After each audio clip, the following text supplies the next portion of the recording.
Yesterday we lost to Brentford. Sorry if you can't hear me, by the way. I don't know if the mic's good or not. Yesterday we lost to Brentford 3-1, and at the time on the watch long, I said the same thing I'm saying now, pretty much. That I don't think yesterday was on the manager. I really don't. And people are going to probably look at the thumbnail, look at the title, and think, "What do you mean it's not on the manager? What about 20%? Was that win rate?" Key word. Yesterday's game was not on the manager. The players yesterday massively let the club down. My club down. They massively let the club down. Yeah? Bro, at the end of the day, I understand different teams, home and away, but look at the difference between the first 5 minutes against Chelsea and the first 5 minutes against Brentford. I understand you've got to approach different games differently, etc. But it's like, bearing in mind that first goal was definitely a foul, and the players reacted to it as they always will, because they're mentally fragile, they're mentally weak. As soon as they have a setback in the game, they're like, "Oh, fuck me, it's all over again." Do you get what I'm saying? This time, the train coming, so you might not have to hear me. Yeah, this time, bro, it's like, first of that first goal, I say, you shouldn't have counted. But then you pick yourself up, you keep going, you keep on going, you keep on trying. It's only 1-0 in the first 10 minutes. And then you could have got a goal in this because you end up getting one. I don't know if this is my train, so I'm going to check quickly whilst I'm there. But you get what I'm trying to say? And it's like, we look at what we're doing really and truly.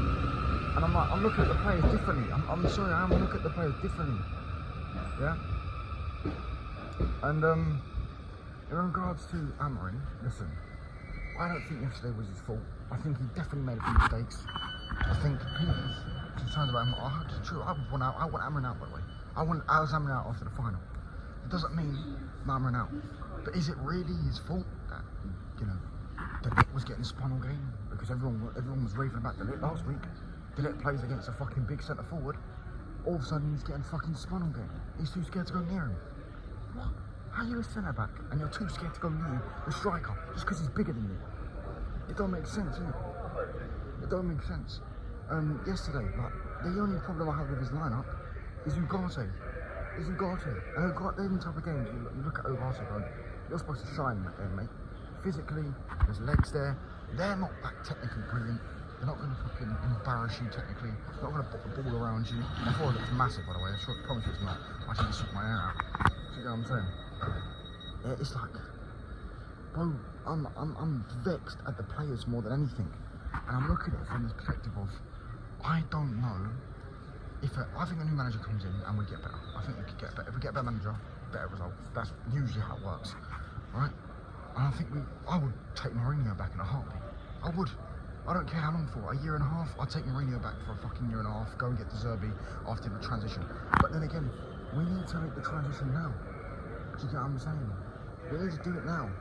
And for me, I'm looking at it from the perspective of, bro, that midfield that we've got stinks. Absolutely stinks. Yeah. And it was neglected in the summer. It was neglected last summer when I thought we needed 2 midfielders last summer. And we decided to fucking sign Ugarte and not buy another one. And Ugarte has actually made us need another midfielder because of how shit he's been. And he can't play with any of our midfielders unless you probably deploy him in a midfield 3 and he'd just be the runner and, the Casemiro-esque type player that was next to Kroos and Modric. That's the only way you can play him, and I don't think that he's nowhere near Casemiro's level, is he? So let's have that right. Do you get what I'm saying? I'm just looking at it going like, how do people think that you just get a new manager in and the players' mentality are just fragile, weak, piss poor mentality? De Ligt is supposed to be a mentality monster, the leader we need. He's been the most underrated centre-back in the Premier League this season. No, he fucking hasn't. Yesterday was getting spun all game. He was terrified to go near Thiago. Do you get what I'm saying? Maguire was better than him. People haven't got Maguire because this is what I'm saying. People have agendas and people like De Ligt more than they like Maguire. And some people don't like Cameron, and I get it, they don't like Cameron. I get why they don't really like Maguire. But if you're being honest, yeah, think about it, if we were in the position where we liked our manager, and our manager was winning games, and then we had that game yesterday, I think people would blame more the players than they would blame the manager. Do you get what I'm saying? I think people would more blame the players than the manager. if they like the manager. It's the same way they're more blaming Maguire than De Ligt. You know what I mean? Maguire was at fault for the first goal. I think it was a foul anyway, but that's null and void for me. Yeah, you should be able to play an offside trap. That's your fault. However, I would have started Maguire in this game. I agree with Amorim starting Maguire in this game because Lenny Yoro's not good in the air. And what's Maguire known for? Being good in the air. What's Brentford known for? Wanting to score from set pieces and flick on headers. How many times did they almost score a header yesterday? How many times? Do you get what I'm saying? Bayenda was pulling out a save after saving from long throw-ins and free kicks and set pieces.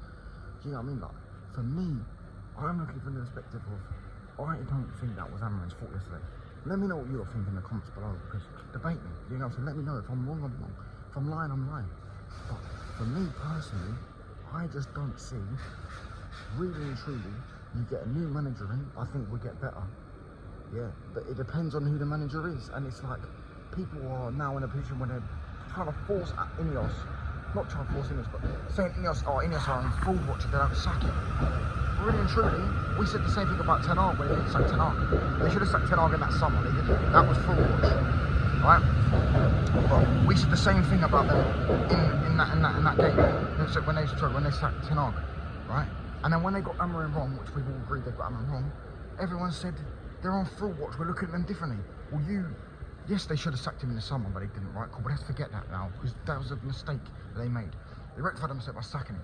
Then they rushed the decision and signed a new fucking manager, because he was one of the best ones they could get at the time, apparently, even though he's probably not. You get what I'm saying? And now we're going to try to do the same thing. We can't rush the decision. I would happily take an interim and just get someone there for fine for a few weeks, a few months, even the fucking season. Do you get what I'm saying? Because I think if we got someone with a bit of vibes, who's just done the basics, I actually think we do quite well. I think we need someone to do the basics for us. And yesterday, I'm just talking about yesterday's game. This is my match reaction kind of the video because I haven't done it. It's like, Amorim wasn't to blame yesterday, in my opinion. Cunha and Mbeumo, who we all rate, we all like, we signed them, yeah, dropped two stinkers. Yes, they linked up for the penalty, which Bruno Fernandes thingy, which is why I know Amorim's lost the dressing room, because if you lose Bruno Fernandes, you've lost that dressing room. Your captain, your Portuguese brother, if you want, I know you've lost the dressing room. Bruno Fernandes missing two penalties on purpose, 100%. He's definitely missing them on purpose. And if he's not missing them on purpose, it's like, he's not missing them on purpose deliberately, but I think he's missing them, and he's not really caring that he's missing them. And that's the thing, that's kind of what I'm looking at going, I know you've lost the dressing room, and that's why I was sacking. I genuinely believe you get a new manager in and they get the dressing room together. Mourinho is the perfect guy for a year and a half to get the dressing room together. But if we sign Mourinho, Man United fans are still going to moan. The thing is, yeah, if these lot want something perfect, that's not going to happen. And I just don't think that I'm blaming Amorim for yesterday. But Amorim overall, for what's happened at the football club recently, in terms of results, he's at a lot of blame. They should have got a goalkeeper, experienced goalkeeper, which is what I was calling for in the summer, by the way. What I was calling for in the summer, yeah? These lot, everyone knows that watches my channel knows I was calling for Emiliano Martinez in the summer. No, we went and got the men's, and I was pissed off. Go look at my video reacting to it. Oh, the men's is going to prove me wrong. He may well be good in a fucking year. But Amorim doesn't trust him now, and we need a fucking goalkeeper now. Do you get what I'm saying? Last 3 games. Only Chelsea didn't cost us, you know? Only Chelsea. Only Chelsea didn't cost us. The guy's glued to his fucking line, doesn't want to fucking claim anything, couldn't claim a fucking baggage, fucking Gatwick Airport. Do you get what I'm saying? Like, it's just, yeah, I think we're in a bit of a trouble, man. I think Ineos done well in the summer, but he didn't do enough. Whether that's because of the financial package or not, I don't know. But yeah, listen, let me know what you think in the comments below anyways. I'm out with all. Peace.